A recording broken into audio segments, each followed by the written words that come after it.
Hey everybody, this is the Sports Instigator Rich Winter coming to you on this Friday afternoon from Salt Lake City, Utah. And the topic of the conversation today is where are you going to take Calvin Johnson in the pantheon of great NFL wide receivers in your fantasy football draft. Now, I've been doing a little talking around, done a few articles, did one on Matt Stafford this morning, and I've asked that question to a few folks out there. What do you guys think is going to be the production value of Calvin Johnson this year? And as I'm going around, people are saying, no drop-off, none, no, same, he'll do the same, 1,450, 1,500 yards, 12, 15 touchdowns, that kind of a thing. And I'm here to tell you I disagree with that vehemently, and I'll tell you why.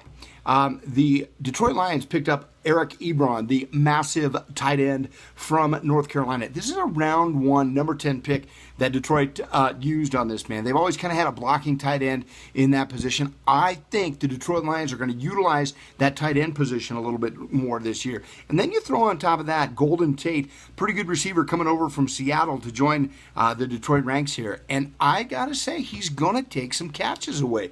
You start looking at what the Detroit Lions do on a week-to-week basis in the receiving department. Joyce Bell last year had 53 receptions, 547 yards. Reggie Bush, 54, 506 yards. Nate Burleson is gone, but he had 39. I think Golden Tate's going to be in the neighborhood of 55. Now, if I'm a fantasy guy who's considering taking Calvin Johnson with the number one overall pick as my, not number one overall pick, number one wide receiver pick, I'm not doing it. They're going to spread the ball around in Detroit. There is no way that Calvin Johnson has 1,500 yards this year. I mean, be realistic. The Lions are going to spread that ball around a little bit more. Golden Tate's going to have 1,000 yards. This rookie tight end is going to have 700 yards. Receptions coming down. Touchdowns going down. It'll still be an end zone threat, don't get me wrong.